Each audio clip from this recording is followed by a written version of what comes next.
जय गुरु जी।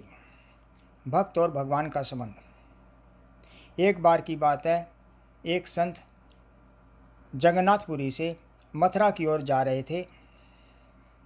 उनके पास एक बहुत ही सुंदर ठाकुर जी थे। वे संत उन ठाकुर जी को हमेशा अपने साथ ही लिए रहते थे और बड़े प्रेम से उनकी पूजा अर्चना लाड़ प्यार किया करते थे। ट्रेन से यात्रा करते समय बाबा जी ने ठाकुर जी को अपने बगल की सीट पर रख दिया और अन्य संतों के साथ हरि चर्चा में मगन हो गए। जब ट्रेन रुकी तो सब संत उतरे। तब वे सत्संग में इतने मगन हो चुके थे कि चोला गाड़ी में ही रह गया और उसमें रखे ठाकुर जी भी वहीं गाड़ी में रह गए।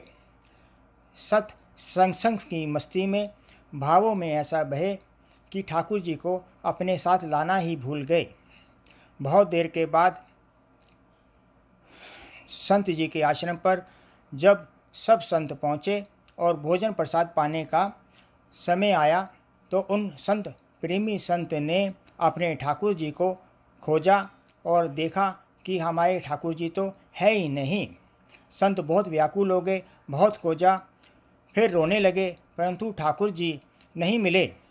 उन्होंने ठाकुर जी के वियोग में अन्न और जल लेना स्वीकार नहीं किया। संत बहुत व्याकुल होकर विरह में अपने ठाकुर जी को पुकार कर रोने लगे। तब उनके एक पहचान के संत ने कहा कि महाराज, मैं आपको बहुत ही सुंदर चिन्हों से युक्त नए ठाकुर जी दे सकता हूँ। परंतु उन संत जी ने कहा कि हमें तो अपने वही ठाकुर जी चाहिए जिनको हम इतना लाड़ प्यार करते आए हैं।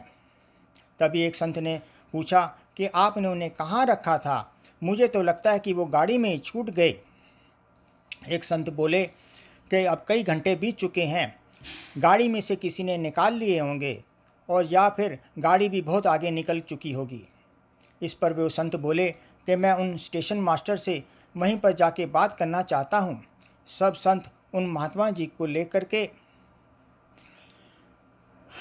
स्टेशन मास्टर के पास पहुँचे और ठाकुर जी के गुम होने की शिकायत करने लगे। उन्होंने पूछा, स्टेशन मास्टर ने पूछा कि आप कौन सी गाड़ी में बैठ कर के आए थे? संतों ने उन स्टेशन मास्टर को उस गाड़ी का नाम बताया तो स्टेशन मास्टर कहने लगा कि महाराज, कई घंटे हो गए हैं, ये तो वही वाली गाड़ी है जो यहाँ खड़ी हो गई है और किसी भी प्रकार आगे नहीं बढ़ रही है। ना तो इसमें कोई खराबी है, ना कोई अन्य दिक्कत। सभी इंजीनियर जितने भी यहाँ पर हैं, सभी ने गाड़ी चेक कर ली है पर उसमें कोई खराबी दिखती नहीं है। महात्मा जी बोले, अभी आगे बढ़ेगी, मेरे प्यारे बिना मेरे कहीं अन्यत्र जा ही नहीं सकते हैं। वे महात्मा जी ट्रेन के अंदर डिब्बे में गए और ठाकुर जी देखा कि ठाकुर जी वहीं रखे हुए हैं जहाँ महात्मा जी ने उन्हें पथराया था, जहाँ रखा था। अपने ठाकुर जी को महात्मा जी ने गले से लगाया। उनकी आंखों से खुशी के आंसू निकल रहे थे और जैसे ही महात्मा जी गाड़ी से नीचे उतरे, गाड़ी आगे बढ़ने लगी।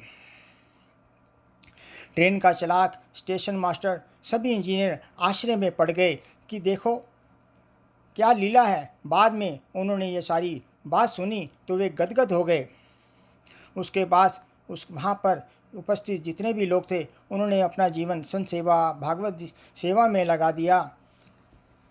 यही हमारे और उन संत जी के भगवान को नाम जपने की, उनमें श्रद्धा लगाने की यही फ़र्क है। हम जब भी प्रभु का नाम लेते हैं, दिखाने को प्रभु की सेवा करते हैं, धूप बत्ती करते हैं, मंत्र जाप करते हैं, पर हम लोगों का मन तो कहीं अन्यत्र ही लगा होता है। किसी का घर के अंदर, किसी का घर के बाहर, किसी कामकाज पर वहीं लगा होता है। उन संत की भांति अपना मन भगवान के चरणों में, श्री चरणों में लगाना होगा। भगवान भाव के भूखे हैं, इसीलिए अपना मन भगवान के चरणों में भावों के साथ लगाओ। भगवान भाव के प्यारे हैं, भाव के भूखे हैं। हमें भी उन्हीं संत की तरह भगवान में अपना मन लगाना पड़ेगा, तभी भगवान की हमें प्राप्ति होगी। जहाँ भक्त होते हैं, सच्चे दिल से याद करते हैं, भगवान भी वहीं पहुँच जाते हैं। जय गुरु जी।